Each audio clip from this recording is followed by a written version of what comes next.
Discover your personality, DISC. Halo Kak Nadian, Halo Katika. apa kabar hari ini? Alhamdulillah baik. Oke, Bagaimana Katika? Alhamdulillah. Kita hari Oke. ini mau bahas apa ya? Kita mau bahas apa ya? Halo Kak semuanya. Boleh, Aduh, halo. kita perkenalan dulu kali ya Kak Nadian. Boleh, boleh. Kak Nadian mungkin boleh langsung kenalan aja Kak Nadian ini backgroundnya apa?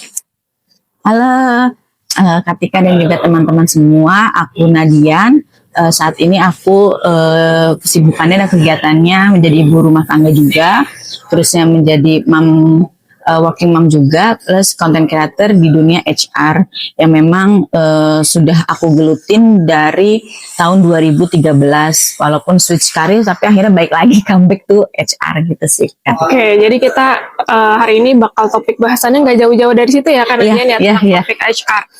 Nah, aku juga udah sempat dengar juga nih dari Kak Nadian tentang salah satu tools mungkin ya sebutannya ya, tools buat atau assessment buat mengenal personality seseorang.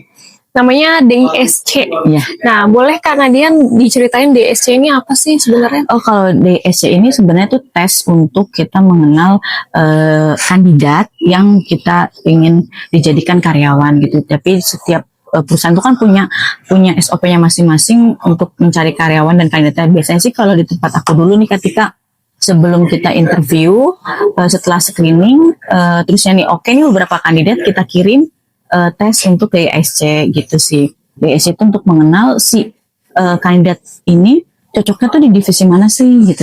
Oke. Terus sih Katika. Oke, DISC ini berarti ada 4 Iya. tipe gitu ya Kak Nadian ya. Iya. Ada DISC. Boleh Betul. dijelasin nggak Kak Nadian? Bedanya apa gitu? Aku cek catatan aku dulu ya. Boleh.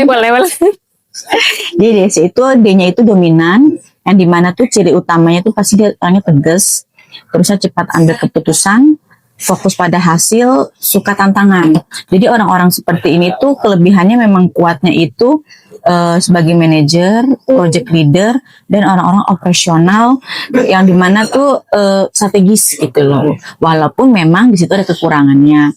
Cuma kalau untuk aku pribadi dan juga tim rekrutmen biasanya kita untuk hal-hal seperti ini kita lebih meningkatkan ke kelebihannya seperti itu. Nah, untuk ini itu influence tuh ciri utamanya pasti dia komunikatif, terus ramah, optimis gitu tuh. Terus biasanya orang-orang influence itu memang lebih ke segmentasi orang-orang seperti sales, marketing, influencer seperti itu. Terusnya yang ketiga tuh steadiness, dia tuh orangnya yang stabil. Terusnya sukanya membantu, konsisten, dia tuh konsisten. Terusnya dia cocok di mana sih kalau orang yang S ini nih? Dia biasanya untuk admin, terus customer service, terusnya tim support seperti itu sih Katika. Yang terakhir compliance. Nah, orangnya ini dia cenderung teliti, terus analytical, dia taat banget sama aturan SOP. Oke. SOP banget. Terusnya karena apa dia tuh kelebihannya juga dia akurat dan seneng sama yang prosedural itu konsisten seperti itu. Cocoknya di mana sih? Biasanya orang-orang itu R&D masuknya. Oh iya. Terus ke orang-orang legal dan juga finance ataupun HR seperti itu sih Katika. Jadi DISC ini untuk mengetahui kandidat tipenya tuh kemana gitu. Walaupun memang di lapangan ada beberapa kandidat yang mempunyai 2 karakter, bisa D sama I atau sebaliknya atau S sama C gitu sih kayak Katika. Oke. Nah, ini menarik banget nih. Aku dulu pernah juga nih Kak Nadian tes DISC ini ya. Mungkin boleh dijelasin juga Kak Nadian hasil tesnya tuh seperti apa sih? Kalau hasilnya biasanya kita kasih beberapa centang, beberapa pertanyaan yang dimana itu ada tesnya sendiri. Nanti dari situ kita punya alat tesnya, kita masukin ke alat tes, baru kelihatan seperti itu ya. Tapi ini ketika walaupun kita udah pakai tes kepribadian, tetap aja namanya observasi secara langsung ataupun interview itu lebih akurat sih ketika seperti. Jadi kalau tes DISC ini atau tes psikolog yang lain penunjang untuk kita menyaring mendapatkan kandidat yang memang pas di divisi yang sedang dibutuhkan di perusahaan tersebut, seperti itu Kak Tika. Oke. Terus kalau menurut Kak Tika, oh aku kok pada saat di sosial bisa jadi I, bisa jadi S gitu ya. Karena ya memang perubahan manusia itu ada banyak juga perubahan dalam diri manusia. Jadi bisa jadi nih Kak Tika 5 tahun Kak Tika jadi D. Tapi bisa jadi nih hari ini jadi I. Oh iya. Karena namanya kita kan manusia itu bertumbuh. Entah dari ada permasalahan ataupun dari segala berbagai macam ragam yang ada yang terjadi dalam tubuh kita, seperti itu sih. Jadi nggak usah bingung, nggak usah khawatir. Wah berarti kalau aku aku dominan berarti kejelekannya A B C D. Enggak. Kita lebih kepada kelebihannya aja. Jadi kita mengungguli kelebihannya, seperti itu sih Kak.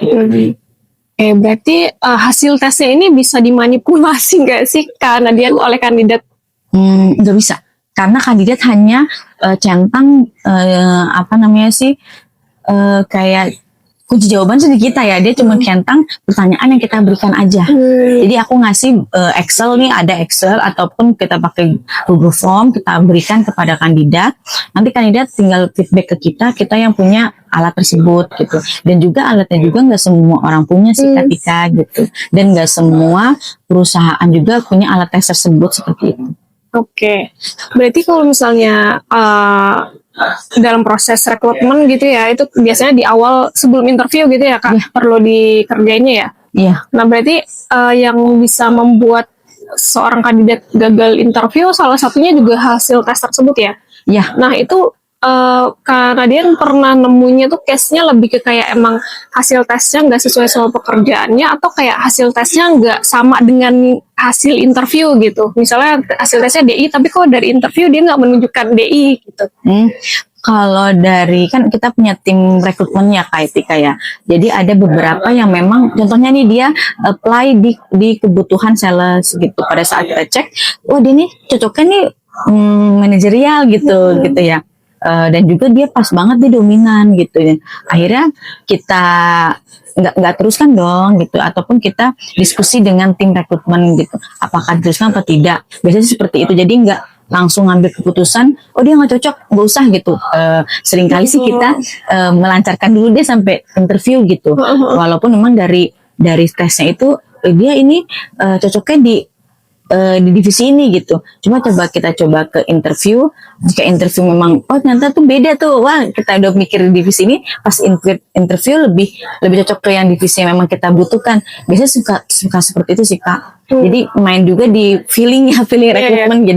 Jadi kalau untuk yang aku sudah pelajari dan juga beberapa insight dari rekan-rekan HR yang sudah senior, rekrutmen tuh harus punya feeling, dan juga dia mengetahui secara teori juga feelingnya juga sih harus main gitu.